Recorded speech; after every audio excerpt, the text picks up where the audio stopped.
ప్రజల మీద గౌరవం లేదు, ప్రజాస్వామ్యం మీద గౌరవం లేదు, రాజ్యాంగం మీద గౌరవం లేదు, చట్టాల మీద గౌరవం లేదు, చట్ట సభల మీద గౌరవం లేదు. దారి తప్పిన పిల్లల్లా, క్రమశిక్షణ లేని కుర్రాళ్ల టీడీపీ ఎమ్మెల్యేలు అసెంబ్లీలో వ్యవహరిస్తున్న తీరు చూస్తే బాలబాలికలు పాడైపోయే ప్రమాదం ఉందని చెప్పక తప్పదు. ఇంత బాధ్యతారాహితంగా వ్యవహరిస్తూ ఉన్న టీడీపీ ఎమ్మెల్యేల ప్రజాస్వామ్య వ్యవస్థనే అవమానపరుస్తున్నారని పాలక వైఎస్ఆర్ కాంగ్రెస్ పార్టీ ఆరోపిస్తోంది. ఏపీ అసెంబ్లీలో గవర్నర్ ప్రసంగానికి ధన్యవాదాలు తెలిపే తీర్మానంపై చర్చ జరుగుతోంది. ఈ సందర్భంగా టీడీపీ ఎమ్మెల్యేలు కూడా తమ అభిప్రాయాలు చెప్పే అవకాశం ఉంది. కానీ టీడీపీ ఎమ్మెల్యేలు ఆ పని చేయకపోగా ఇతర సభ్యులు ప్రసంగిస్తోంటే సభా కార్యకలాపాలకు అడ్డు తగిలేలా కుర్రాళ్లలా విజిల్స్ వేస్తూ చౌకబారుగా వ్యవహరించారు. విజిల్స్ వేస్తూ స్పీకర్పై కాగితాలు చించిపోస్తూ చిల్లరగా వ్యవహరించారు టీడీపీ ఎమ్మెల్యేలు. వారి వ్యవహారంపై వైఎస్ఆర్ కాంగ్రెస్ ఎమ్మెల్యేలు అభ్యంతరం వ్యక్తం చేశారు.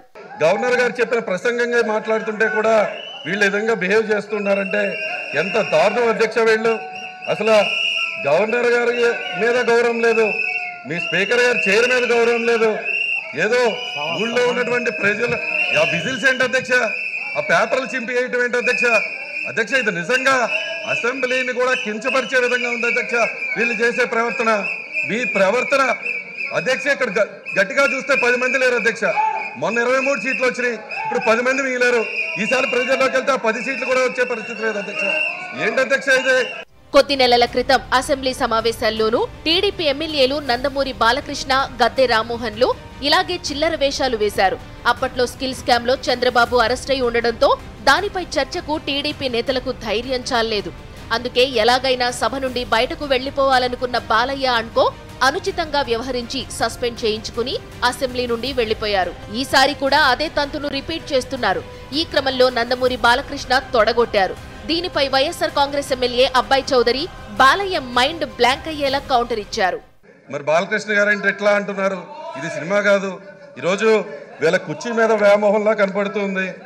వీళ్ళకి ప్రజలకు బాబు ప్రజలు ఆశీర్వదిస్తే వస్తుంది మీ కుర్చీ, అంతేగాని ఇలా కుర్చీ దగ్గరికి వెళ్తే రాదు బాబు. ఆ విషయం గుర్తుపెట్టుకోండి. ఇదే సినిమా కాదు. తొడలు కొడితే కుర్చీల దగ్గరికి రావడానికి కుర్చీ మీద అంత వ్యామోహం ఉంటే ఎలా అధ్యక్ష? వీళ్ళకి ఈ విధంగా అక్కడికి వెళ్ళి కూర్చుంటే ఎట్లాగా? చూసాను అధ్యక్ష. అన్న ఎన్టీ రామారావు గారు కుర్చీ లాక్కున్నంత ఈజీ కాదు అధ్యక్ష. ఇక్కడికి వచ్చి ఈరోజు మళ్ళీ కుర్చీలు లాక్కుందామని ప్రయత్నం చేస్తే ఎమ్మెల్యేలకు ఇచ్చే జీత భత్యాలు, ఇతర ఎలవెన్సులు ప్రజాధనం నుంచే చెల్లిస్తారు.